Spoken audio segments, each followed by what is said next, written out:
Тебе ще включений він сьогодні? А ну я включу відео, ти мені побачиш. Ні, не бачу я нічого.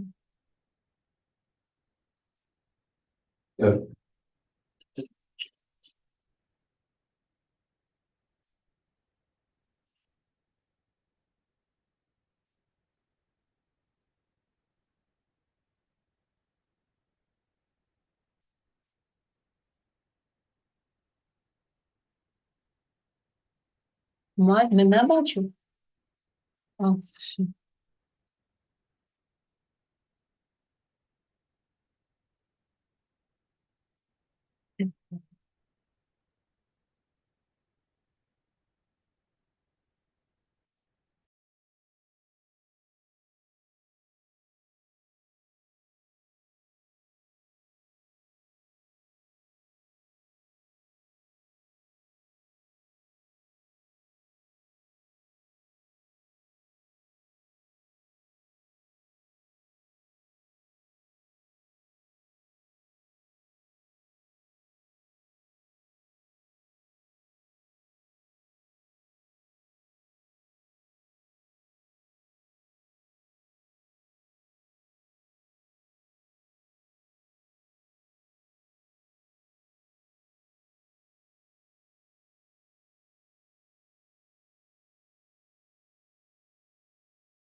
Вас грав із роботою Вейфлих, і напевно запам'ятали, запишіть, мені дуже подобається, але зараз взагалі-то не про це. Чорна п'ятниця всюди, це таке нагадування не забути подумати і про своє авто цього тижня. Скажу, на правах реклами Black Friday на Овіо ціни на пальне знижено. Від сьогодні до неділі включно ви можете заправитись на Овіо з вигодою 5 гривень за літр. Рейклад дизель євро коштує Віталій. Ну і звісно, якщо з кожного літку ціну вони для ДЖБ. Просто заїжджайте і запитайтесь. Але зверніть увагу, що в цей період не діють знижки, жодні знижки на пальне. Крапка.ua та у мобільному додатку Свідка. Це була реклама, а після невеличкої комерційної паузи будемо продовжувати слухати.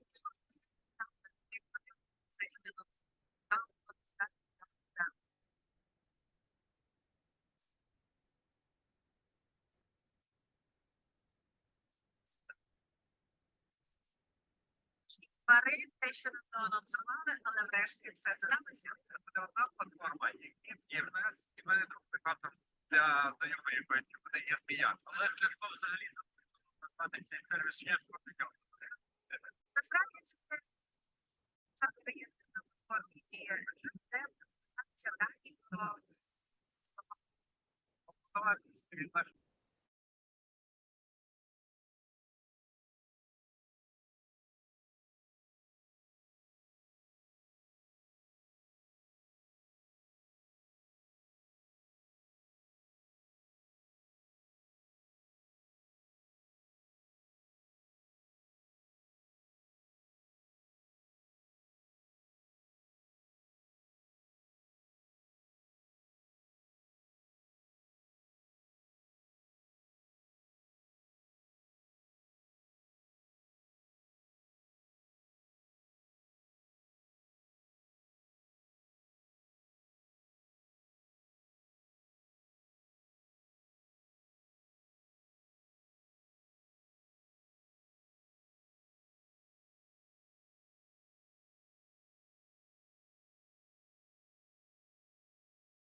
Hi, Katerina, can you hear me?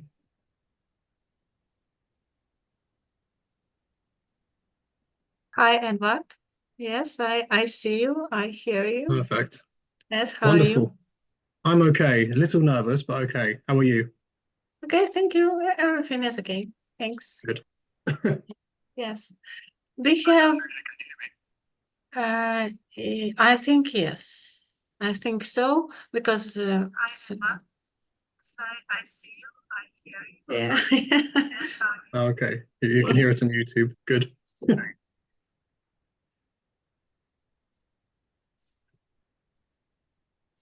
We have about 5 minutes, so we can. Yes, I think so.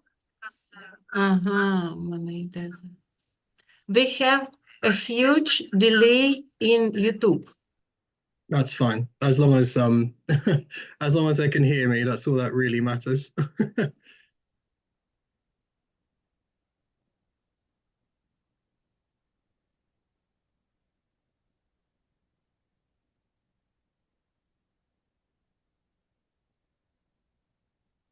We have some delay in YouTube, so it will be a bit uncomfortable, not good for our participants, but okay, they'll It'll see. be yeah, it'll be fine, I think. As long as they can learn from the session, that's all that really matters.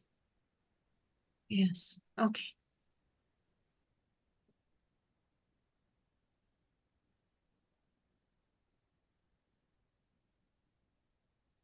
We have more than 200 participants in registration. Oh wow, So really? yes, 200. so maybe we can give them about 5 minutes to connect to the meeting here. Yeah, that's fine. Yeah, I was expecting a lot less than 200. I'm not going to pretend. I was expecting about maybe 30 or 40. 200 is incredible. Okay, thank you. Yes.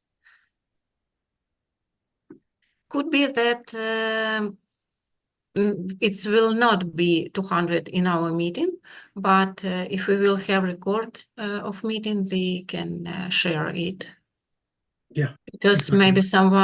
maybe somebody is on their way to home, so Yeah, not a problem. Yes, it can be recorded, and after the session, it can be shared around for other people to watch and use if they want to. yes.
What? May I ask you something? Yes, of course, please. Yes. Look, it's about organization. We will have a question, and this question could be in YouTube, this question could be in our chat. May I translate it if it will be on Ukrainian? And maybe we will have some break for questions, yes? Yes, yeah, that's completely fine by me. I At any time, if there's a question that somebody wants to ask, feel free to Okay. interrupt me and we can talk about the question. But Okay. there will be time at the end for questions as well. Okay. Thank you.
Вітаю, колеги. Я бачу, що ще багато хто приєднується, але сподіваюся, що у нас є ще можливість буде до приєднання, не буде закрита. Ми розпочинаємо перший наш із серії семінарів по штучному інтелекту від одного з найкращих фахівців в цій сфері. Це Едвард Морріс. Едвард Морріс, він всесвітньо відомий промпт-інженер і SEO компанії Enigmatica, лідера серед компаній штучного інтелекту. Пане Константине, я бачу, ви є з нами. Будь ласка. Hi, colleagues. As I remember, today we talk in English. And hi, dear Ed. Thank you for your initiative and thank you for your willing to support us in this important topic. Because yes, we have only one chance to work with ChatGPT because we try to be more efficient today, try to build more resilient country and more sophisticated and more comprehensive system of social support of the Ukrainians. And thank you for this initiative again, and the floor is yours. Thank you. Okay, now I'm in English as well. Hello, colleagues. Hello, dear Edward. Today we are starting a series of seminars on artificial intelligence from Edward Morris, a world-known prompt engineer and the visionary CEO of Enigmatica, a leading company at the generative AI. We are very grateful to Edward for such an initiative, and I pass the follow to our speaker. Please, Edward, now is your time. Thank you, Katerina and Konstantin. You are both right. It's an interesting time at the moment, and we're currently entering a stage where artificial intelligence and the discussions around it are becoming more and more important. And the reason it's becoming so important is purely because of the capability that AI has. So when we think about artificial intelligence, typically we think that, you know, it's sort of coding, it's complicated, and it's difficult. But the more that we've seen from ChatGPT, the more that we've seen from the current versions of AI, the more that we can see actually this is something that everybody can access as long as they have the right level of guidance. So the barrier to entry isn't as complex and as complicated as it once used to be. The reason why this is so important, of course, is because when we think about all the people who can now potentially have access to ChatGPT and to all of these options out there, the person who can use ChatGPT or AI the best has a much higher advantage than those who don't use it correctly, or worse, those who don't use it at all. So today's entire topic, and again, thank you, Katerina and Konstantin, for inviting me. It's a huge honor to be teaching you prompt engineering and hopefully contributing knowledge to the development of everybody who's listening to this call, as well as the country, of course. And it's a massive honor, honestly. And the point of prompt engineering, it's the art of talking to the machine. And so the hope by the end of this session is to give you a mastery of how to talk to ChatGPT. And when we, or at least I, say within AI, a mastery, I'm referring to the point of essentially how do you talk to it well enough so that you don't need any more lessons. But the idea is that there will be future lessons for more advanced things, for things that you may not know how to do with ChatGPT. But today's session is all about getting that understanding and mastering it so that you can leave this conversation and leave this call with the correct tools and the ability to use AI to your own advantage. And whether that's in your day-to-day life, using it as a translator or using it as potentially a consultant for something, there's always a way to use AI in your day-to-day life. I also just want to say that there are definitely going to be questions on this. So if you do have questions, please feel free to put them in the chat, and every now and then Katerina will interrupt and she'll ask me questions and I'll hopefully be able to answer them. And don't worry about phrasing the questions in English. If you phrase them in Ukrainian, I'm sure Katerina wouldn't mind translating them for me. So, guide on how to master ChatGPT. I generated this. But it seems like Katerina's already done a fantastic job of introducing me, so it's kind of pointless for me to read through this bit again. But yes, I am a prompt engineer, and my entire career is essentially around how do you talk to AI and how do you get it to perform certain things. And ChatGPT, of course, is the hot topic at the moment, but an important distinction to make is that most AI systems are going the way of prompt engineering. And the better that you can prompt, the better the output that you will get from ChatGPT, Google Gemini, or whatever system you decide to use. And so it's important that you understand the fundamentals so that once you understand the fundamentals, you can take them away and use them wherever you see fit. So a little bit about myself. I do prompt engineering as a paid profession. So I'm one of the very first people in the world to actually land the profession.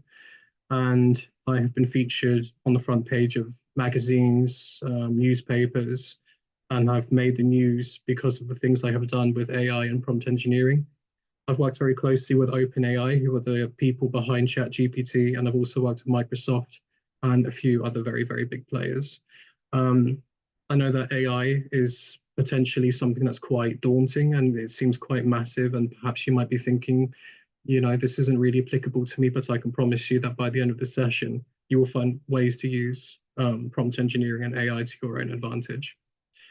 So the importance of AI in governance is sort of where I want to begin this entire conversation, because the reason all of us are here today is to learn how to do prompt engineering and essentially how can we understand prompt engineering from a human perspective. So when we talk about modern governance, policy, and anything of the sort, we tend to flinch and we tend to get a little bit nervous because policy sounds very official and very, very, daunting. So the idea here is we want to make AI within a policy sector to be a little more approachable for people. So a few examples of this, for instance, is in the Philippines.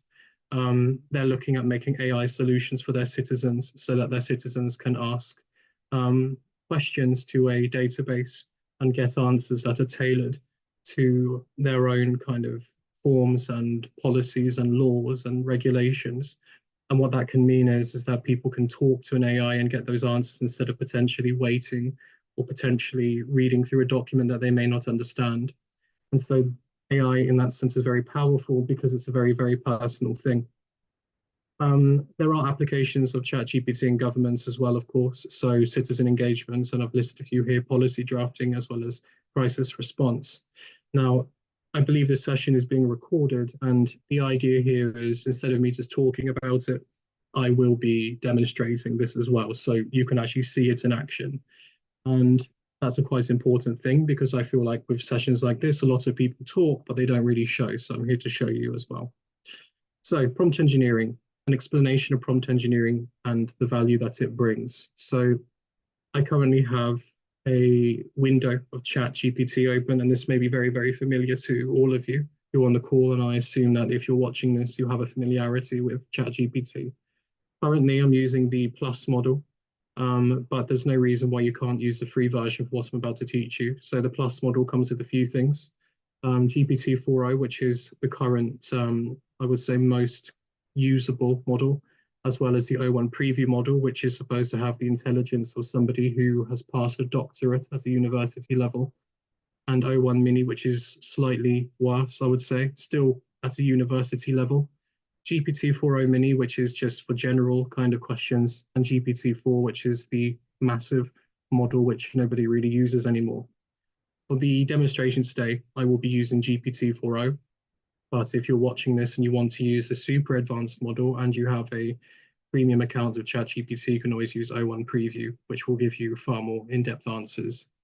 So when we talk about prompt engineering and its value, when most people load up ChatGPT, they see the chat box and they kind of go, what do I do here? And so they will say something like, write me an email to tell my boss that I will be late to work, or something along those lines. And so what ChatGPT will then do is it will output something along these lines And for the average person who's watching this, this is very, very useful because it takes time to generate emails and it takes time to make something that sounds professional and official. And for lots of people, that can be a very, very big benefit. But when we talk about prompt engineering, we're talking about this here at the very top. So we can see, write me an email to my boss, and this has just generated something perfect, right? So what if it's not in the way you want it to be? Let's say you wanted it to be friendlier. Let's say you wanted to include your boss's name, your job, or the projects that you're currently working on. So then you would simply add context to it and information. So you would then say, make the tone of the email happier, make the context about the email that I'm running late due to an incident involving traffic. So you're talking to this like it's a friend or like it's potentially somebody who works in the office. And so from this little edit alone, what ChatGPT then should do, hopefully, is it will generate the email for you. And then suddenly what you're greeted with is something that's a lot more tailored. And so it's friendlier now, it doesn't sound as official, and that could potentially be what you're after. If this is your first time looking at ChatGPT, then you would simply think, well, this might be a bit short. So then you would say, make it long, make it complex. You would add other instructions onto it, sort of like you're telling somebody instructions on, how to do prompt on how to write an email. So you're talking to it like it's a human, like it's a person. And I think that's a quite important thing to keep in mind. So when we're talking about prompt engineering, and perhaps you've come across it before or the terminology before, essentially what we're trying to do is we're trying to get the AI to give us a very particular type of output. And prompt engineering is the art of turning the very first message or the follow-up message into something tangible for you to use, into something that you would truly want. So this is an email that's generated in a few seconds with a few things that I've added in there. And just on that alone, it's included information that I've asked for. So I've gathered courtesy of some quick updates on the traffic app. There appears to have been an incident a few miles that's causing significant slowdown. We'll be coming back to this a little bit later.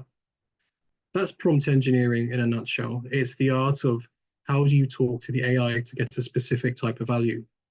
So we're now going to talk about the overview of ChatGPT's capabilities, because this is something which is quite important, because you may have just seen this demonstration and you may think, well, I can do emails, but what else can I do?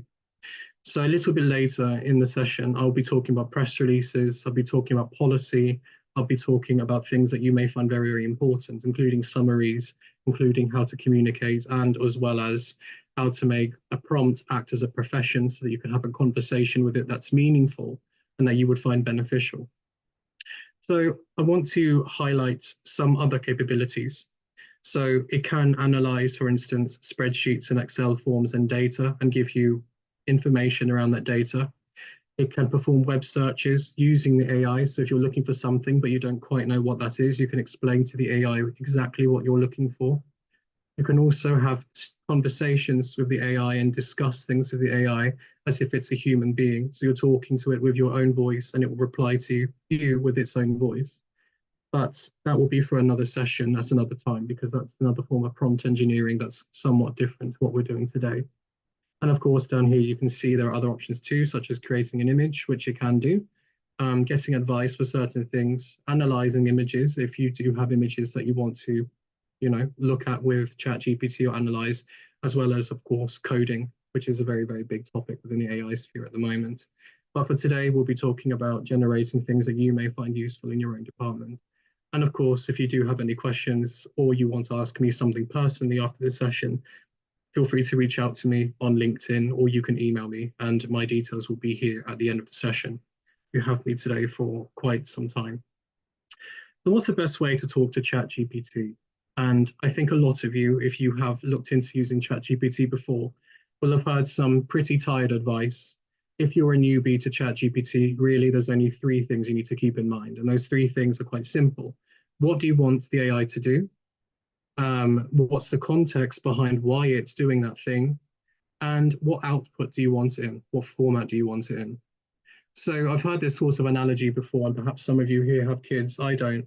But when you're talking to ChatGPT, you're talking to it almost like it's a child. You're explaining what you want it to do, why you want it to do the thing that you want it to do, and the output you're expecting.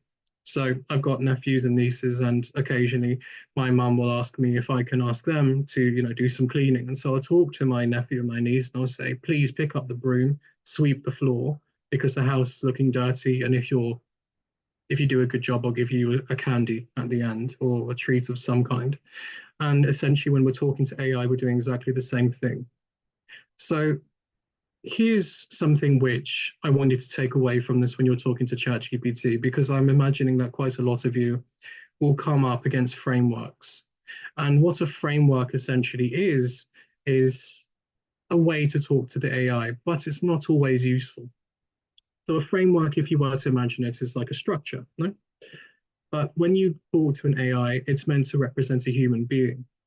Now, the mistake quite a lot of prompt engineers make, and there are a few of them these days, is they'll say, here's a framework that will always work for your purposes. But as we all know as human beings, not all tools are fit for purpose. No? So if we were to say, clean the house, then we wouldn't pick up the hammer to clean the floor, we would pick up the broom. But the problem with a framework is that the framework is rigid. It can only be used for certain things. So for that reason alone, I've decided not to teach you about frameworks and put you into the trap of using frameworks. Because once you start using frameworks becomes a bad habit. When you're talking to an AI, you're talking to an emulated human being. You're essentially conveying to that emulated or artificial human being what you want it to do. And if you're doing that, then you wouldn't communicate in a framework, would you? You wouldn't be rigid about it. You would simply communicate what you wanted to do, the context behind why you want it done, as well as what would happen and the output you're expecting. So if we were to take this example, let's say we wanted ChatGPT to do something somewhat advanced. So let's say I want you to generate a press release about our new initiative on teaching artificial intelligence. So here we're laying out what we want the AI to do. We're specifying exactly what we want it to do. And this is the task. So if we were to say, you know, this is enough, and this is just simply the task, ChatGPT would then give the information, and perhaps this would be enough for you. I'm going to stop it right there, though. So we would then add some context about why we are doing this. And context is a word you will hear quite a lot in the AI community and sphere. So the context behind this would be something along the lines of, I want the press release to be dated for today. I want it to be written in an official communications format. I want it to be set in Kiev, Ukraine. So now we're giving us some context about information that it might find useful. And we can keep on going forever. The more context you give this thing, the better, you know. And then the output, we're expecting it to be in a specific kind of way. So let's say this press release needs to be written so that the press release is, I don't know, let's say long. So I'm expecting the output to be long and official. Just that alone would be fine. So now we've given it information, what we're expecting it to do, information about why we're expecting it to do that thing, as well as just information about the press release in general, and the output you're expecting towards the end. So as you can see, ChatGPT will then take that information, it will change the location, whereas previously the location wasn't set as anywhere, and it will take the information that it has saved about me, as well as what it's trying to achieve with this thing. So it's now generating something incredibly long. You know, this is quite a substantial press release. So at the end, then we have contact information, other things you can do here. So this is how I want all of you to address prompt engineering, essentially. No framework, no nothing rigid. Just what do you want it to do? Context about why you want it to do that thing, and what you're expecting the output to look like. Now, a few of you might be watching and you might be thinking, well, this is good for written content, but what about if it was, let's say, mathematics related? See, the interesting thing about AI is that it can think. And because it can think, you can then say, I'm expecting the output to be long and official. And to us human beings, that would be completely sensible. So you would be expecting there to be about 2 to 3 pages worth of content. However, let's say you wanted it to be in a table format or something which wouldn't make sense. And under this context, I'm expecting the output to be in a spreadsheet table format, like that. Now, this wouldn't make sense in a spreadsheet or an Excel format. So we're still going to do it, though, because the AI can then think, well, okay, let's put it into a format like that. And as we can see here, it's putting it into a table.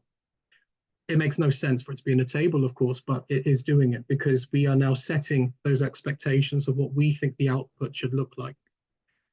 And as you can see, that isn't framework related at all. So we're not telling you to keep it in a certain way.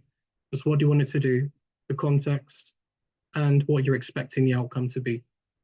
Now, that is a very quick guide on the things you need to remember about ChatGPT and prompt engineering.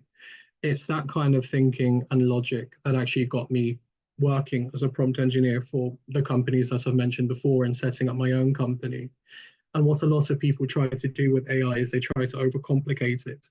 And I think the danger we have, especially as people, is the more we try to overcomplicate a matter, the more alienating it is for everybody else. No. So even as you saw at the very beginning, the very first initial prompt here was just this. Now, if you are somebody who's older in age and you wanted to use AI, that should be enough of a prompt so that you would get a certain kind of output.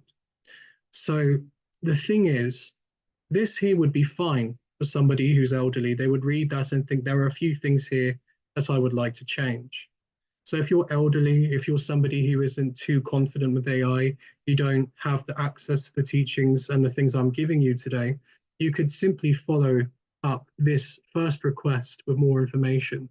So if you're older, you would just treat it like it's a text message. You would say, make it shorter. I want it to be informal. It will be set in Kyiv. And just by texting it like it's a normal person, it will then update. Of course, there's no date at the moment. It will update. It will change the press release so that it's funnier. And just from that alone, that would be considered prompt engineering because you're narrowing down the results into this. And really, this is dependent on your creativity as a person because there is no limit of what you can do with ChatGPT and the text that it gives you. There's nothing it can't do because it will just think it through and do the thing. That's what it's designed to do. So let's say, and I don't know how accurate this is, but let's say translate it into common Ukrainian. And then, of course, if you were typing this as somebody who's potentially elderly, then just that alone would be enough. You know, you would simply see it translating it into Ukrainian.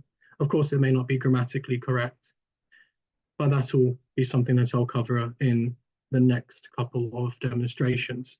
But as you can see, you know, we start with just a simple request, a bit of context, and the expected outcome. So if you are somebody who is afraid of AI, this is a fantastic way of showing them that actually it's just like talking to a friend who's doing favors for you. And so, as we can see, it's done a very, very good job. I assume. I don't speak any Ukrainian, sadly. And of course, we do have limitations. The limitations I do have to talk about is mathematics. So the thing that a lot of people tend to make a mistake over is that ChatGPT is fantastic at everything, and it simply isn't. It can make up information from time to time, of course. No different to a human being can make up information. And when it comes to mathematics, it does tend to struggle every now and then. And it's a quite common thing that people will say, and they'll say, why is it struggling with mathematics if it's so advanced and smart? ChatGPT is designed as a large language model. So it's trained on languages, it's trained on things you would talk to each other with. So when I say hello to you, if I said hello to ChatGPT, it would reply with hello. But we don't talk mathematically to each other. I wouldn't say to you, for instance, 1 + 2 = 3, and then you would say back to me, 3 + 2 = 5, because we're not communicating any information. We're not communicating anything that would be considered language. We're simply saying numbers at each other without any sort of information being passed between the two of us, which is why ChatGPT can struggle with numbers. In fact, every large language model does, because it's a language model, it's not a mathematical model. That's not to say, of course, that there aren't ways around it, but that's for another session. That's a bit more advanced. Now, we've covered a limitation, that's the big limitation, and I've covered the other limitation around hallucinations and potentially making up information. Of course, it's not perfect. You know, it's worth keeping in mind that ChatGPT, as well as this potential type of AI, only came out around 2 to 3 years ago popularly. And ever since then, we've been trying to make it better. So it's worth keeping that in mind, that this is still developing technology. We're currently at the very early stages of it. And yet, even though we're at the early stages of it, we're seeing some profound effects coming from the AI in and of itself. So key uses of ChatGPT. So that's sort of why all of you are here today. Streamlining administrative tasks. So you've covered off emails, and I'm sure there are other things which you would like to write as well. So let's start a new chat here. So remember, just what you wanted to do, information about why you wanted to do the thing, and the desired output. So let's say I want you to write a formal letter to my manager about me taking annual leave or holiday so that I can visit my parents this December. So we're setting up here just what we want it to do. It's a formal letter to my manager about taking some holiday to visit my parents. And then we add some context. So we will then say, tell my boss that I have completed all of my assigned work, that I have given the necessary information to my colleagues, and I have set my out of office email message to refer to my colleague. So we're giving it more information, stuff that you would want to tell your manager if you have to give in formal writing, let's say. I want this to be a short but informative letter. It is only a notice. Cool. So then simply ChatGPT would give you the information, exactly what you're asking for. So again, you know, this is where the context comes in quite important, and where this part comes in quite important too, because this is the output. So we can see here there's a few things I don't particularly like. So we don't know the manager's name. So, you know, it's fine. It says, I hope this message finds you well. I'm writing to you informally to inform you that I'll be taking annual leave to visit my parents this December. It's totally fine. My manager's, then we would just follow it up again, like you're texting a friend. My manager's name is, let's just say Michael. And my return date will be in January 2025, let's say. Just give me a little bit more information. And as we can see here, there's a blank. So we can see the colleague's name, any urgent matters. So my colleague's name is Gabriel. And it will then flesh out the letter a lot more. And so as we can see here, it's included the name, it's included the date that I've given him, and it's included Gabriel's name. And of course, if you wanted to, you could just simply translate it again. And, you know, you would simply just give it to your boss or give it to your manager, as an admin task would be.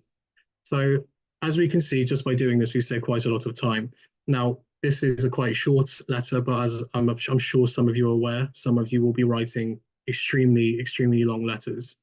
And so that's one simple admin task that can be done. And of course, this can all be automated as well. So if you're looking just to generate a template so that you can send it to multiple people, ChatGPT can do that as well. Now, of course, I could talk forever about streamlining administrative tasks and things that administrative tasks can be used for when we're using AI, but I don't want to drown you in information and potentials about administrative AI tasks. But that said, another great purpose for ChatGPT is using it for ideas. So We would then say generate 10 ideas around administrative tasks that can be handled by ChatGPT. And quite literally, just by asking it, it will generate the 10.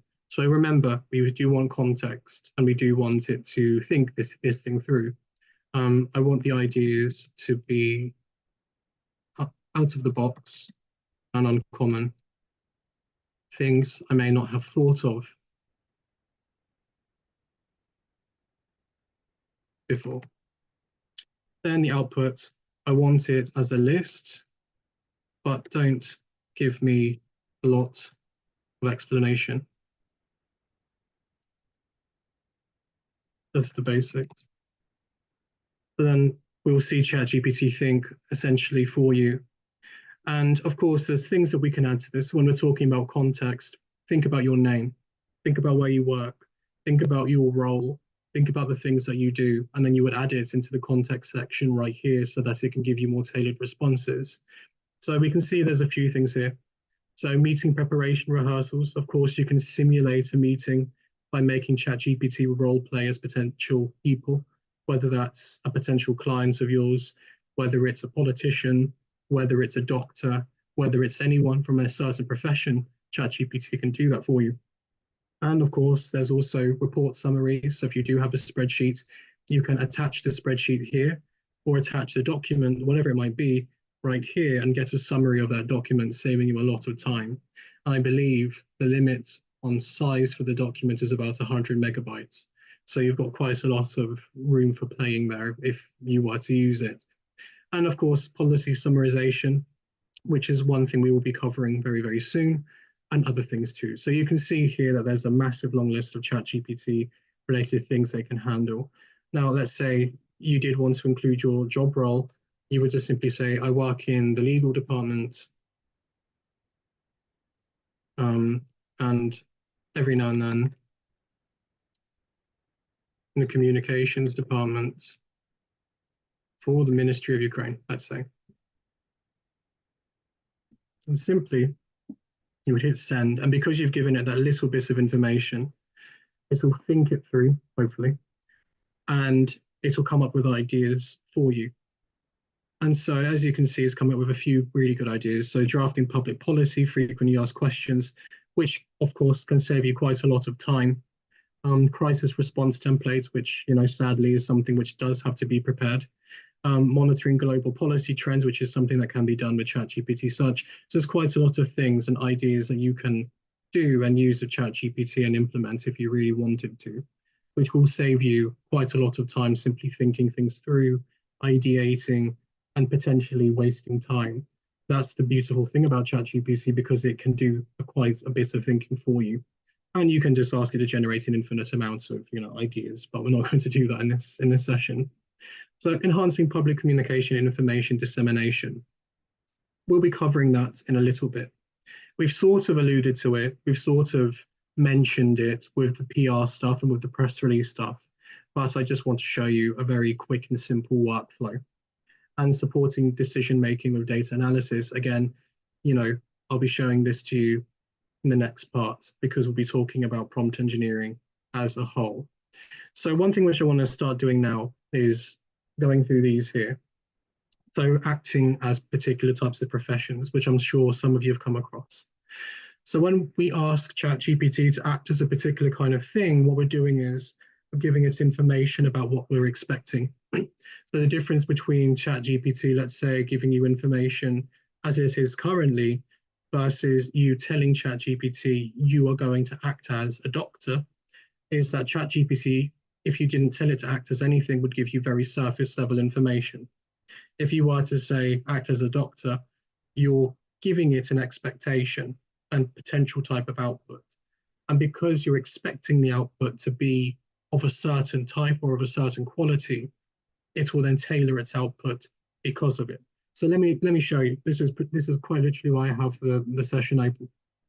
So let's say we wanted it to act as a doctor. It's a quite common one. We will then say, I'm feeling sick with a few symptoms.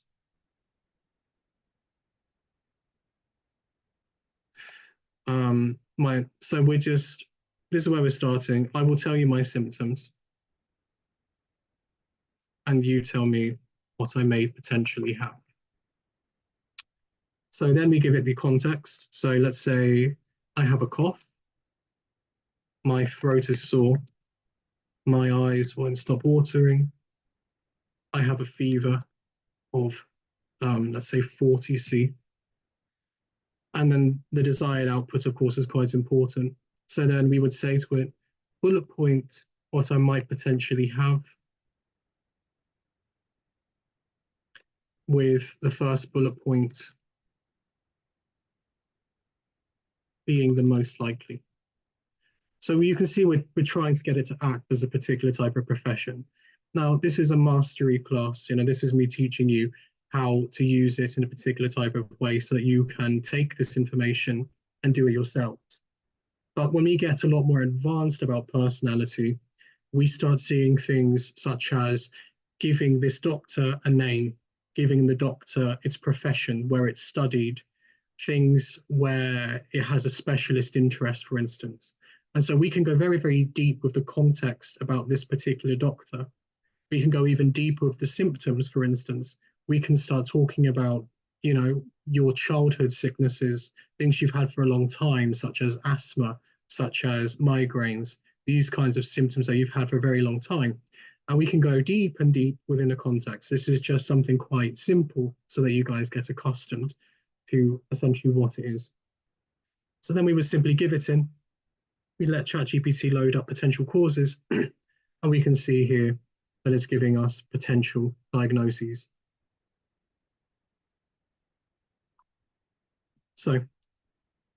So far, this is looking pretty good. The reason I'm using the doctor example in this instance is because everyone uses a doctor. There's quite a lot of you on this call who are listening in, and I'm certain that some of you won't need to have a legal expert. I'm certain that some of you won't need to have a marketing professional. I'm certain that some of you won't need to have, I don't know, let's say, a strategic advisor on how to do AI. But everyone needs a doctor. So as we can see here, it's narrowed down the potential causes of what you might potentially have. And so here we have influenza as a top potential cause, COVID-19 as a secondary cause. And then we've got stuff like this. So we've got viral pharyngitis, which will potentially be just a sore throat. So there's quite a few things here. But let's say, you're just, you want a diagnosis now. So now you'll just simply follow it up. You would simply say, because it's acting as a doctor, what over-the-counter medicine or easily bought medicine can I take to cure this sickness? I think I have flu. Give me potential treatment methods. So although I know this is controversial, realistically, this isn't going to replace a doctor. Let's be honest. It's not going to suddenly, get rid of all the doctors in the world. But what this does do from an average person perspective is it gives a person the chance to ask an AI what they might have and potentially get a diagnosis of what they might be suffering with. And I think all of us are guilty of going onto Google or going onto a search engine and searching, I'm sick with a cough or I'm sick with a cold. And then Google saying, I don't know what you have. You could, because you have a cold, you might be pregnant. Who knows? But it happens all the time. And what this does, because the AI can think, it gives you a much more intelligent answer and it narrows down potentials. And of course, the more information you give it, the more narrow it's going to go, the more accurate it's going to go. And then here we can see, it's talked about even pain relief, we've got paracetamol, we've got ibuprofen, cough suppressants, including the actual medical name. We've got hydration, rest, humidifiers, and precautions as well. You can see why this would be very useful for the average person, which is exactly why it's important to teach everybody how to use AI on a certain level, because this can have quite significant effects on everybody's lives. Breaking down complex queries is essentially what we've been doing here. So it is a quite complex query. As we can see, this is quite a lot of information for anybody to take in. We've sort of seen it and we understand it, and it's very simple, warm salt water gargles. But let's say you're a normal person and you did want this information broken down. So then you would simply follow it up with, based on what you have told me, I think I have flu. Could you simplify a treatment plan for me? Then it will take all of the information that's generated here, including this, including all of this, and then it would start a treatment plan. So as you can see, it's doing a fantastic job already. It's telling you steps on how to do it. So 500 to 1,000 milligrams of paracetamol every 4 to 6 hours, or ibuprofen every 6 to 8 hours as needed, and stay hydrated with water, herbal tea, or clear soups. So this is one very, very easy example. Now, of course, if you are using data and massive amounts of data within files, then potentially when we're breaking down complex information, you'll need to give it a lot more context than what we have here. But again, that depends on you as a person, how you use ChatGPT and what you're trying to get it to do. So we've covered iterative refinement, improving the responses through follow-up prompts, which is where we essentially have this output from here. And then we get this output here where we've asked it for remedies. And then based on what you've told me, I think I have the flu, and then it labels everything out as a step-by-step process. So again, when we talk about iterations, this is essentially what we're going for. We're trying to get variations and versions of information in different formats and ways. That's essentially what iteration is. However, if you were to, instance, want multiple iterations of ChatGPT, let's say you wanted to generate a text message with 2 lines informing people of potential traffic. So here we currently have just a nice normal text message, but perhaps it's not enough. And perhaps you think this is really not enough. So then you would simply say list 30 potential text messages so that I have something to work with. Of course, this is very, very simple. You know, this isn't really something that you would potentially use every single day, but this does apply to other things too. It does apply to posting on social media and the text that you use. It does apply to other things too, such as writing emails.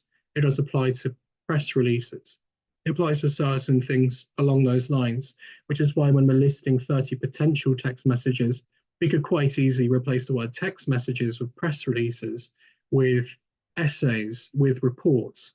And so then we have a list of things that we can work with, and then we can choose what we want to work with. And then if we like certain things, so let's say we like this one in particular, then you could just simply say to ChatGPT, I like this one below. You generate more like it. And then you put in the example here, which we've taken from up here, and then it will base all of its responses on this. What we're doing here is something which we would call multi-shot prompting, because we're giving it an example of what we're going for. So as we can see, it's now focusing in more on the cyclists and the road names. So pedestrians near here, animals near here, e-scooters, skateboarders, bike race, horses, boats, vehicles, and animals is what it's focusing on. And we've got 30 ideas. But that's just a very simple, very, very simple demonstration of that.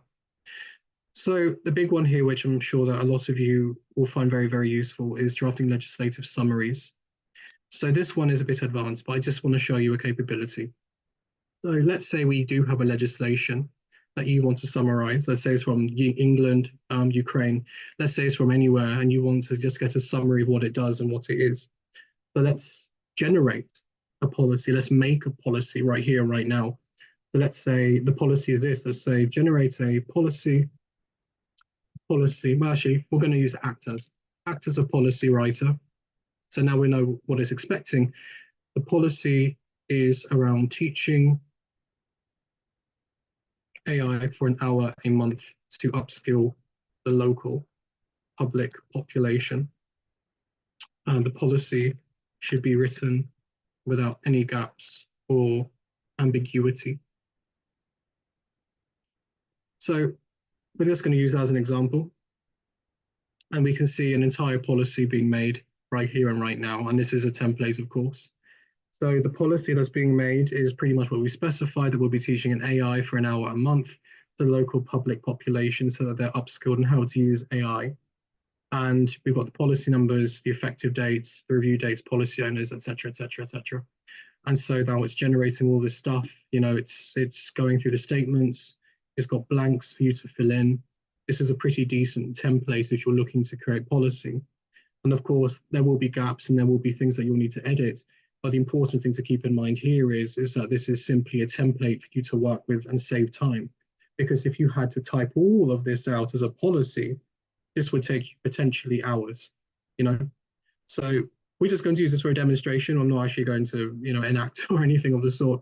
So we're trying to draft a legislative summary. So let's say somebody sent this legislation to us right here, and then we wanted a summary of what it's going to do. So let's say we take all of this. This is all, let's say, an email, for example. Take all of our policy. We're just going to copy it. I'll just actually, what I'll do, just so that you can all see, I'm just going to copy. Just copy that right there. And then we're going to ask it to generate a summary of the below policy. Do not miss critical information, which is a quite important thing. Remember, we are setting context and we're giving expectations here, so you don't want to miss any critical information. Highlight any potential red flags. Of course, if there's any dangers in the policy, you want to know about it. And give me 3 talking points from an AI advisory perspective, so that you know what to talk about at these meetings. And of course, you can fill in your own profession here, whatever it might be. Then you simply put the policy in and put it through. Obviously, this is a template, so it's going to bring up a few things, such as the signatures on here and a few other things. But to read through this would take quite a lot of time, you know. Now, this is quite short, and, you know, certain policies have got, you know, hundreds of pages sometimes.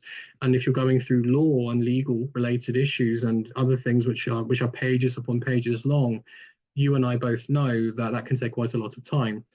Now, this is, of course, a policy, but this applies to terms and conditions, contracts, all sorts of things which are hundreds of pages long. Then we can see here that the summary of the policy is that you want to establish an AI educational program to improve technological literacy, fostering digital skills, and empower the community to thrive in an AI economy. Now, this is quite comprehensive. You know, it's given us the key provisions, it's given us the implementation, how it's going to be, as well as any potential red flags, which might be good talking points for whoever made the policy. And then, of course, you've got talking points if you were to go into a meeting. Let's say this is too long, then you would say shorten it further. This is too long. Again, just like you're talking to a friend, and then it would shorten even further. Again, the aim with AI is not to complicate matters, it's to make your life easier. It's to save time, it's to make sure that you can actually work on the things that you're meant to be working on. So this here, compared to above, is clearly quite a lot shorter. So now you have your talking points for red flags, sustainability, and no clear metrics. And you can talk with this policy now, you can have that conversation. So then you would say, this seems interesting. Could you highlight the areas that are red flags and show them to me? And then you would see here, it would start highlighting the areas that would consider a red flag or a problem area. And so, you know, there's stuff here which many people might miss, or you might miss reading through it as a normal human being. Now, I want you to remember that, you know, AI isn't perfect, of course, but neither are we. You know, humans do make mistakes, people do make mistakes, and sometimes they make mistakes more often than AI does.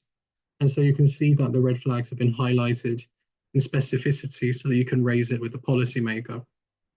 And of course, translating and localizing content into Ukrainian, which is something I've been trying to do throughout this demonstration. So then you would say, this is fantastic. Then convert this into common Ukrainian. Now, a few of you might be wondering, why am I saying common Ukrainian and why am I not saying formal Ukrainian or not just normal Ukrainian? Because as all of us know, you know, there's formalities, and certain times you don't want that super formality in there. So you might just want it to be common. You might want it to be street lingo. You might want it to be conveyed as if you're talking to a 10-year-old or a 5-year-old or something along those lines. And Of course, I don't speak any Ukrainian at all, but it's translating into Ukrainian right here. Now, of course, some of you might be thinking, well, this is in Ukrainian now, this is great. What do we do from here? What if we're trying to do it the opposite way around? So then you would say, translate this back into English. And then, of course, we'll take all the Ukrainian here, and then it would translate it into perfect English. So this is very, very good, of course, for communication, because ChatGPT is simply just communicating back and forth. And that's quite important if you're talking in Ukrainian or English and you want to talk to other people in that language.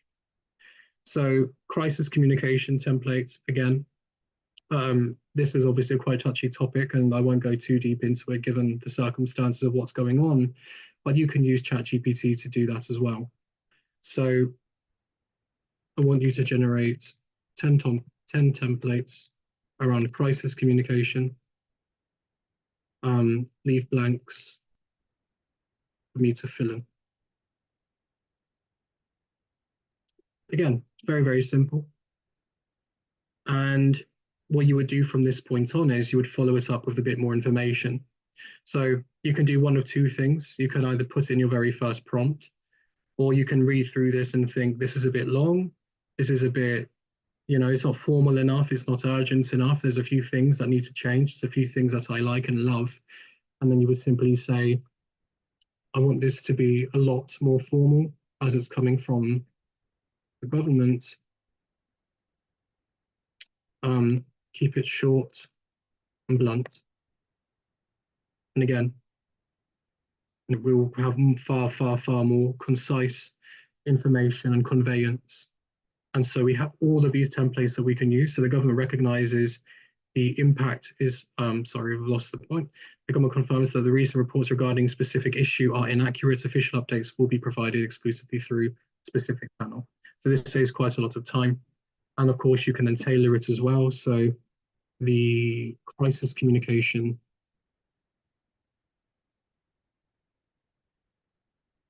should be purely around misinformation, like so. And then it would change the tonality of all of those things there so that it fits misinformation, propaganda, whatever it might be. And so then it would send out public communications. Although it's just 2 sentences long, of course, you can make it longer, however you see fit. And that will go out to the public. And essentially, it's saving you time, So you can keep these as a bank, and you can keep them saved, and you can refer to them whenever you need them, which is a quite important thing. And then policy analysis using comparative data, which is essentially what we've been doing at the very top within the other conversation that we've just had. And comparative data, when we're thinking about it along those lines, what we want to do is we want to take 2 separate types of policy and compare them against each other. In this instance, I don't have an idea of what those 2 policies might look like, but let's say you have amendments that have been made to a policy. Let's say we were to go back to our history here, and then we were to go into our AI education policy summary. Then we would simply see here that we would take this policy and then we would compare it. So you would then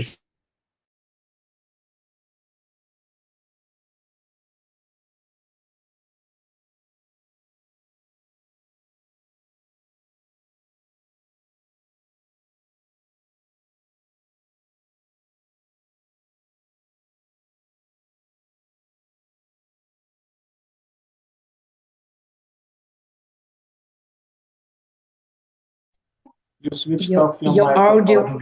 Sorry, yes.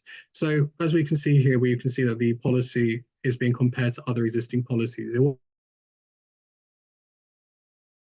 It wasn't recommended to do this before, but now that ChatGPT has a search function, you can see it's referencing other places.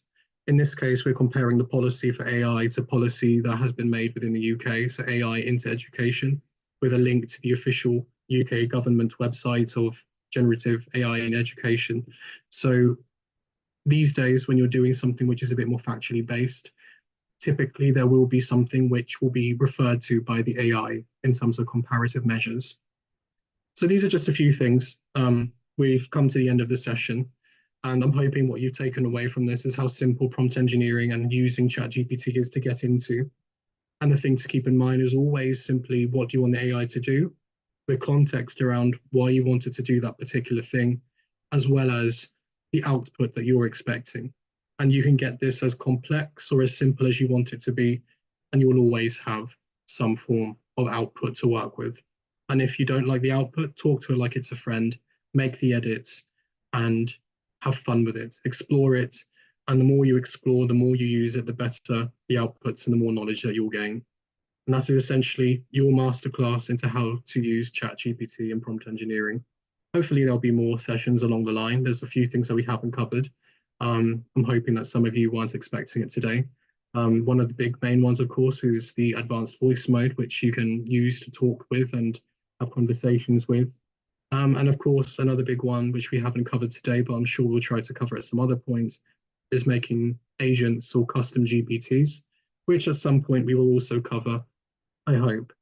And of course, agents is a quite big thing at the moment. And if you're listening to the news, you'll hear quite a lot about it. So at some point, hopefully we'll have a session in the future around agents, custom GPTs, advanced voice mode, as well as other iterations of ChatGPT, such as the upcoming O1 model and other things too. If you do have questions, of course, you can always send them to Katerina, or you can reach out to me on LinkedIn. You can find my LinkedIn right here. It's just Edward Frank Morris. Or if you don't have a LinkedIn and you do have questions or you do have projects you'd like me to get involved in, you can simply email edward@enigmatica.co.uk. Apart from that, though, thank you everybody for listening in. It's a very, very important topic. It is going to be the future. And just by you being here, you are showing initiative and you're showing that you are looking forward to the future and that you want to be part of the future. But yes, let's do some questions and answers.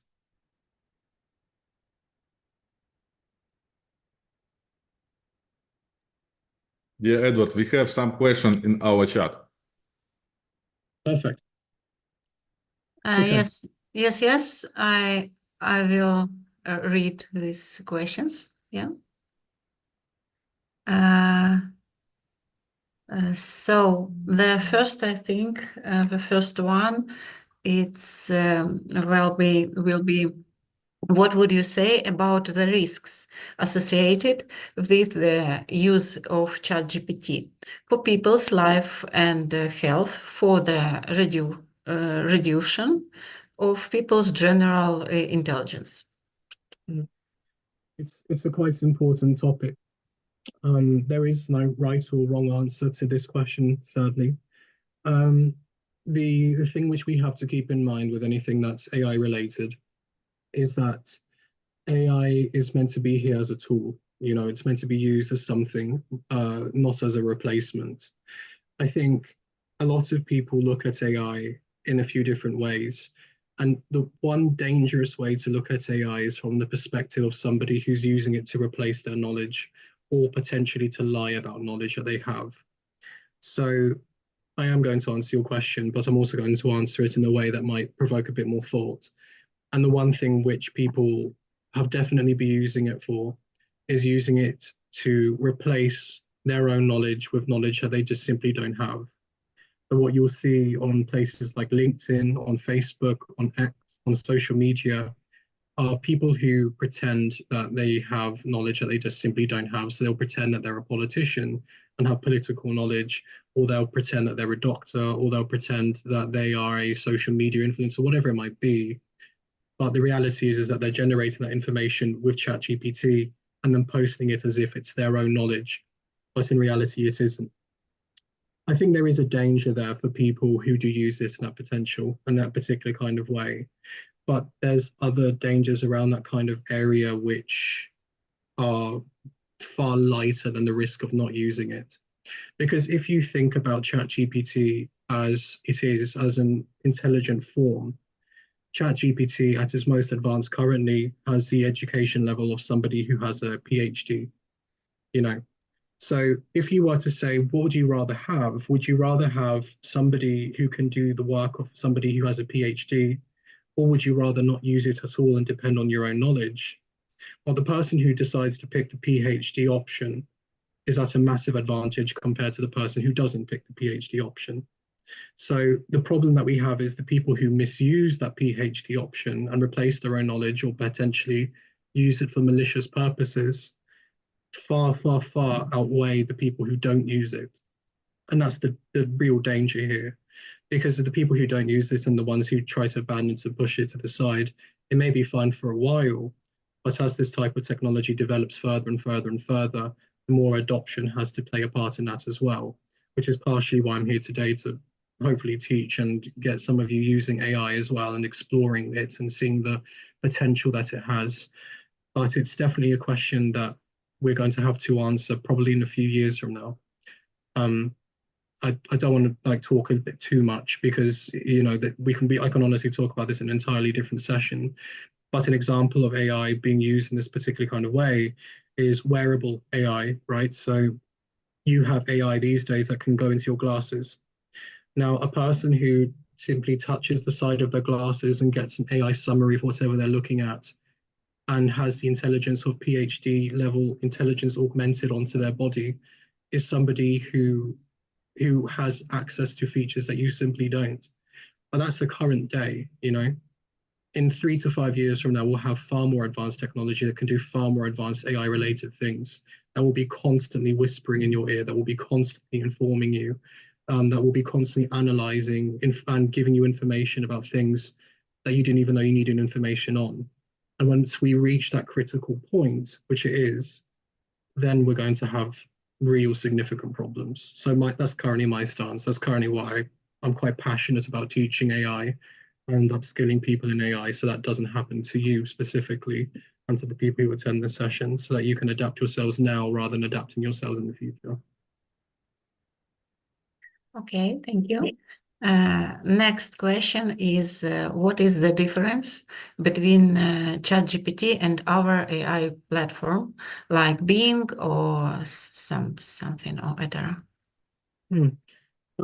So a majority of AI tools and applications are based on ChatGPT. So when we talk about Bing AI and when we are talking about Microsoft Copilot, these particular AI tools are actually using ChatGPT. It's not simply based on it, it's quite literally using it as a core. And so Microsoft's own offering is a system that you can use and it uses ChatGPT 4.0. So that's sort of addressing Bing. Now, there are other competitors too. So there's Anthropic with their Claude model, and they tend to be a bit more focused within the coding side of things and with the technicality side of things.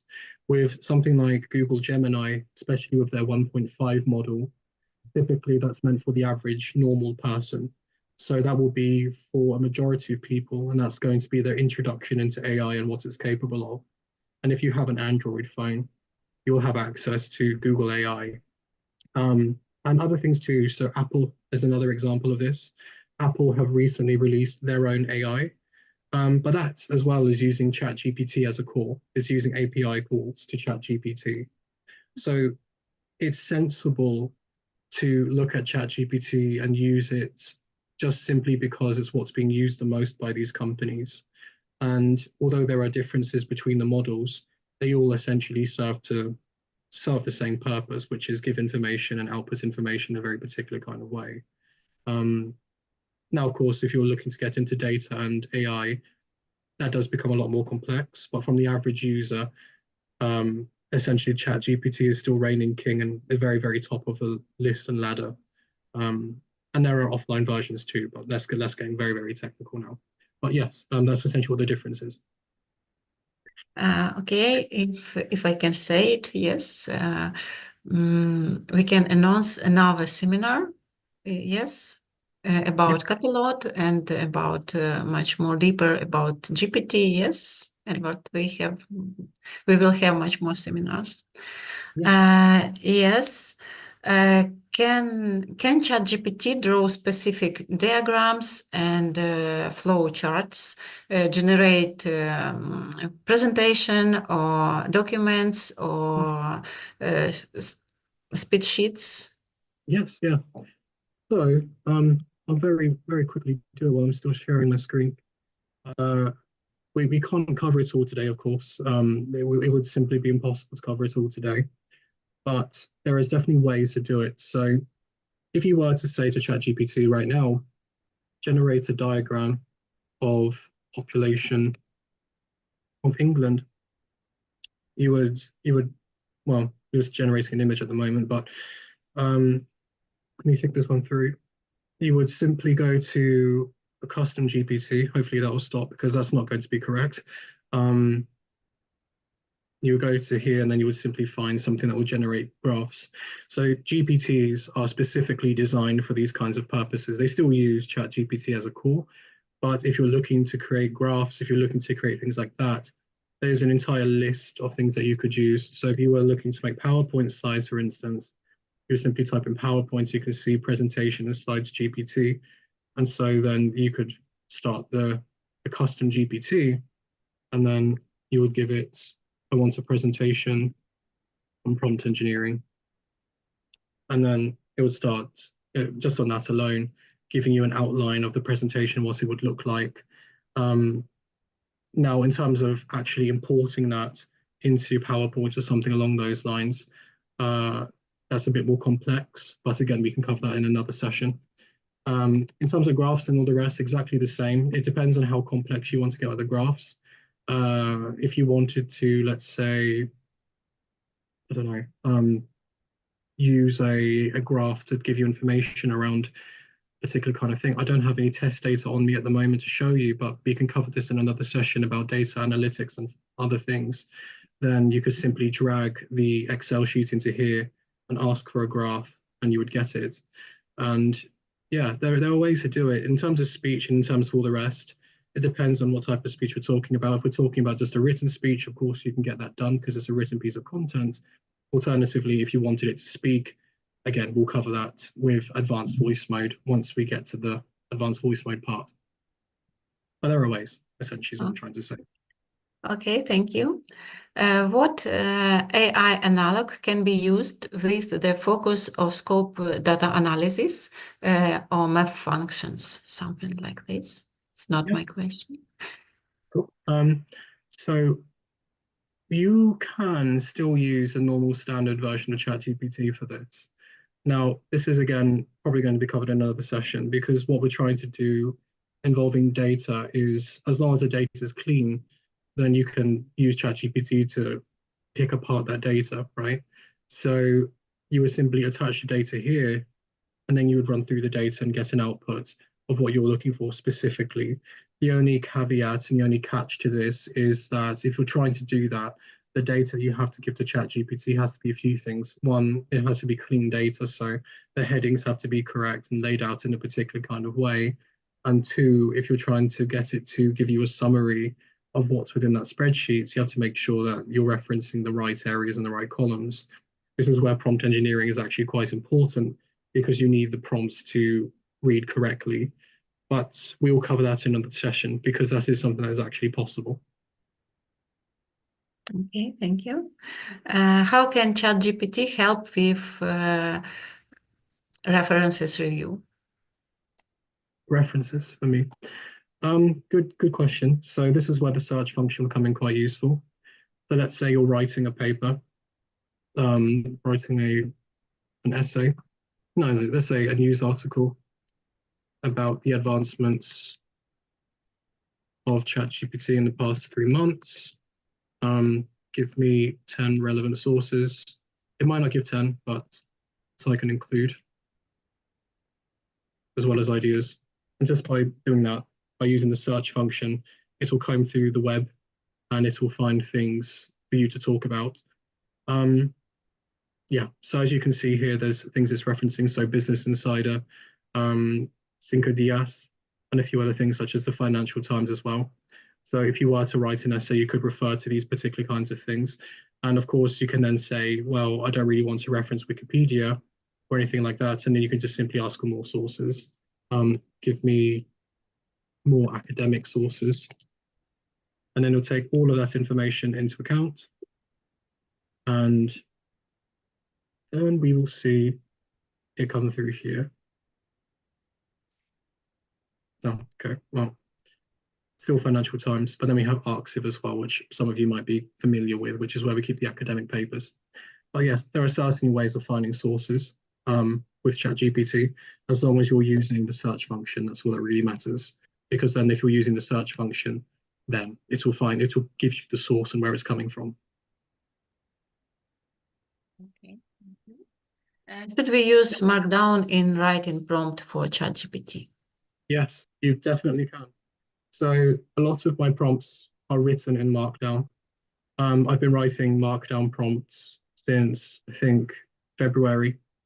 For those who are new to prompt engineering and ChatGPT as a whole, it's advised when you're using models such as GPT-01 that you use Markdown language to talk to it as well as syntax. And what syntax does is it separates out your prompt so that when you're giving it to a more advanced model like O1, it can read through your prompt and it can make distinctions on what matters and what doesn't matter.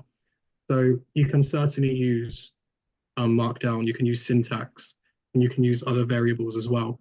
The reason I'm loading this up is literally because I want to show a demonstration of what that might look like for syntax prompts.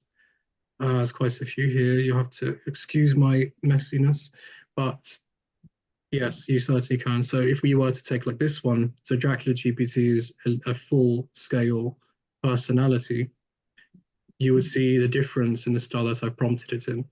So you can see I've given it more of a Markdown kind of feel. So main purpose talking style, which is a header 2 rather than a title or a header 1. And then you can see other things that I've laid out within this. So as you can see, this particular kind of prompt is far more advanced and far, far, far more involved. And that's ideally how you would want to be prompting to a more advanced model like GPT-01. But yes, we can cover that off in another session because I've only just given the simple mastery entry level to how to use ChatGPT. But yes, next session. Oh, okay. Another question, it's last one.